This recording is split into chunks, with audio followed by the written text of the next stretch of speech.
Hello bachcho, let's see this question. This question says which of following are correct for given diagram where reactant plus calorimeter at temperature T1 aromatic process and form product and calorimeter and which are at temperature T2.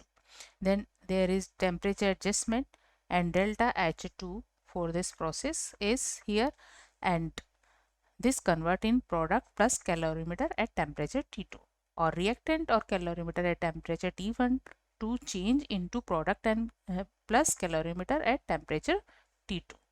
So what are corrects?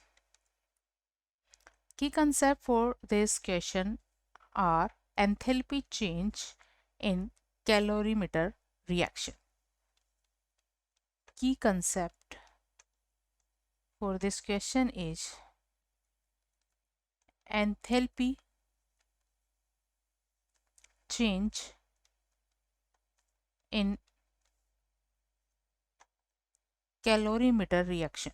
In calorimeter reaction, किसी calorimeter में होने वाली reaction के दौरान enthalpy change को यहाँ में calculate करना है। अब जैसे कि क्वेश्चन में गिवन है, इसका फर्स्ट ऑप्शन है ए और ए के according delta H3 is equal delta H1 plus delta H2। यहाँ पर किसी कैलोरीमीटर में प्रेजेंट रिएक्टेंट का प्रोडक्ट में कन्वर्जन होता है, साथ में टेम्परेचर भी चेंज हो जाता है। ये होता है T1 से T2 चला जाता है कैलोरीमीटर का टेम्परेचर, ठीक है। तो इससे रिलेटेड एंथैल्पी चेंज है डेल्टा H3, डेल्टा H3। और एंथैल्पी जो होती है, एंथैल्पी चेंज एक स्टेट फंक्शन है, एक स्टेट फंक्शन है जो इनिशियल फाइनल पोजीशन पर डिपेंड करती है, पाथ फंक्शन पर डिपेंड नहीं करती। तो अगर ये वाला पाथ है तो यहाँ पर स्टेट में चेंज हुआ है, रिएक्टेंट से ये प्रोडक्ट में चेंज हुआ और इसका टेम्परेचर T1 से T2 चला जाता है। सेकेंड पाथ जिसमें पहले एडियाबेटिक प्रोसेस होता है, साथ में प्रोडक्ट का फॉर्मेशन होगा और टेम्परेचर T2 हो जाएगा, देन टेम्परेचर एडजस्टमेंट यहाँ होगा। तो इस तरह हम कह सकते हैं यहाँ जो डेल्टा H3 चेंज है ये किसके इक्वल होगा, ये होगा delta H1 plus delta H2 के। अब क्योंकि जब रिएक्टेंट कैलोरीमीटर में प्रोडक्ट में चेंज होता है और इससे रिलेटेड एंथैल्पी चेंज अगर डेल्टा H1 है, और क्योंकि ये एडियाबेटिक प्रोसेस है, ये एडियाबेटिक प्रोसेस है, सो फॉर एडियाबेटिक प्रोसेस कैसा प्रोसेस होता है जिसमें सिस्टम और सराउंडिंग के बिटवीन किसी तरह का एनर्जी एक्सचेंज नहीं होता। फॉर एडियाबेटिक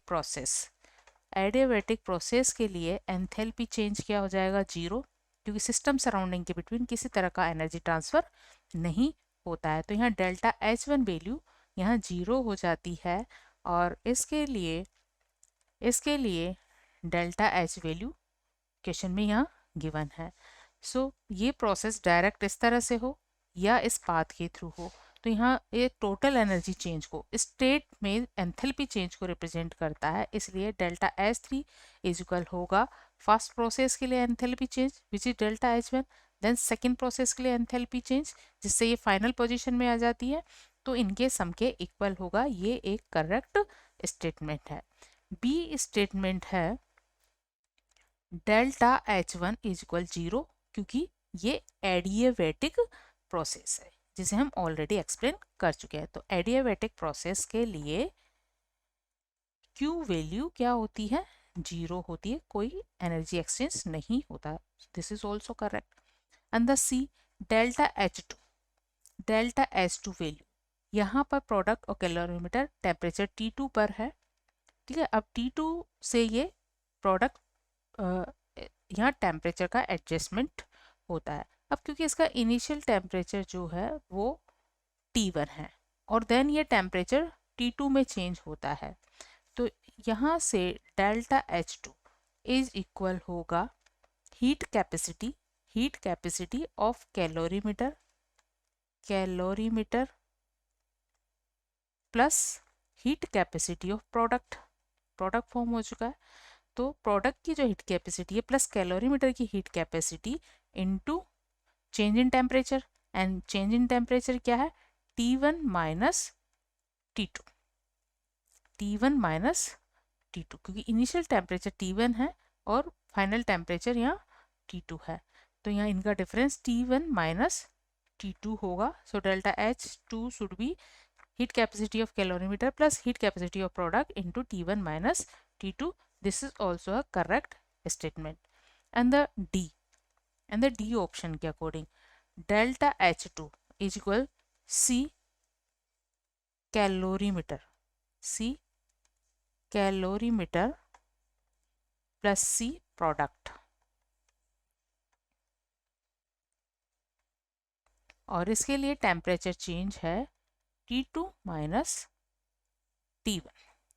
अब क्योंकि यहाँ कैसा प्रोसेस है, फर्स्ट प्रोसेस एक एडियाबेटिक प्रोसेस है और यहाँ कोई सिस्टम सराउंडिंग के बिटवीन एनर्जी का एक्सचेंज नहीं होता है, तो यहाँ अगर कोई वर्क हो रहा है तो वर्क होने पे क्या होता है बच्चों, हमेशा सिस्टम का टेम्परेचर कम हो जाता है. It means T1 is